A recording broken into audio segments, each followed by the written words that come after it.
evoked meaning. Yes, it arises from dialect or register variation. We all know that any language has different dialects and variants, especially English. Yes, you'll face it when you translate from Ukrainian into English, because sometimes you need to stick to the British variant, sometimes to American, sometimes to Australian, or something from like South African, and sometimes it doesn't really matter. Yes. But sometimes, for example, if a company, say, wants to enter market in the United Kingdom, yes, the United Kingdom market, and promote their goods there, they would 100% want British English in your translations.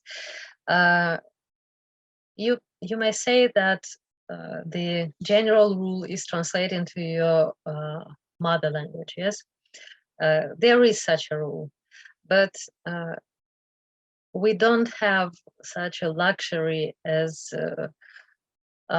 foreign citizens living in Ukraine and knowing English.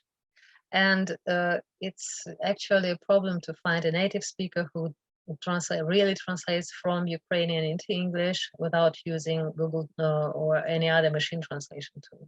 So if you ask any experienced translator in Ukraine, they would say that they've been translating equally from English and into English, and it's the same about all the other languages. So it works, and quite well, by the way, not bad at all. There may be some accent when a reader can trace the scent of foreign translator, but actually it works, and you'll see that you need to translate into English too. So while translating into English, we keep in mind these variants. If we translate into Ukrainian, it's also very important to understand where it is appropriate to use dialectisms, where it is not. Yes, and when it works, which of them have already entered the literary norm, literary rules of Ukrainian, and which haven't yet. So it's the problem with this is that Ukrainian is being discussed, and the even the way the words are spelled is being discussed still. So we have this new spelling regulation. Yes, and it was adopted, then it was not adopted, and this is the difficulty. Yes, but speaking about dialects, it's important to keep them in mind.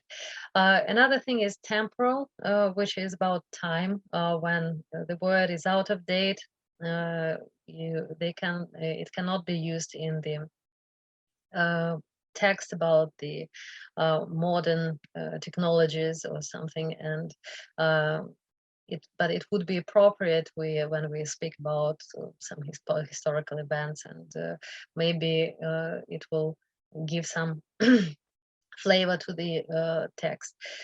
And also social variation is when you use certain words in for different social groups, like napkin and servette. When like here in Britain, when they want to sound posh, they say servette in French manner. but usually it's napkin, of course. So these are the main areas of dialect variation within the evoked meaning, and also register. A register is a variety of language that a language user considers appropriate to use in a specific situation. A register variation arises from variations along the following parameters.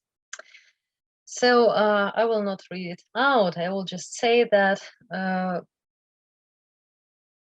we can speak about different registers, and in the bottom you can see the link to a very, very good article. I was happy to find it.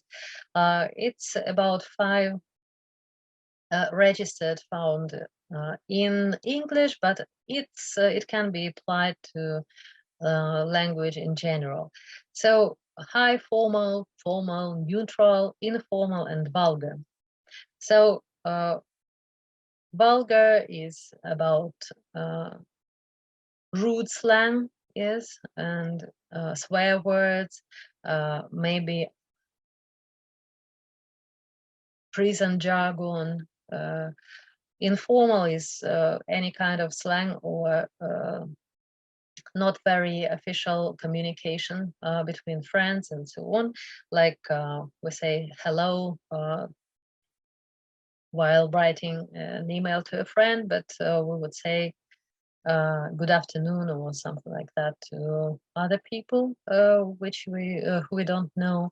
There is neutral. It's clear that you know, most of the words are neutral and they can be applied in all situations. So neutral is the most popular among words. And formal and high formal, you can say that formal is used for official writing and speaking, and high formal is more about diplomatic correspondence and communicating at in high levels of government and society in general. Presupposed meaning, yes. It's again, if combinability of words is a frozen and set idea of how words go together and how they are combined, and it went away from extra linguistics to pure linguistic things, and but evoked meaning is more about extra linguistic. Why am I talking about that? I want you to see that semantics include all the information about each word. So what we know about it, how it was used, and it's all in our mind, or we can read about it, and the life that a word lives is accumulation of these of the components of its semantics.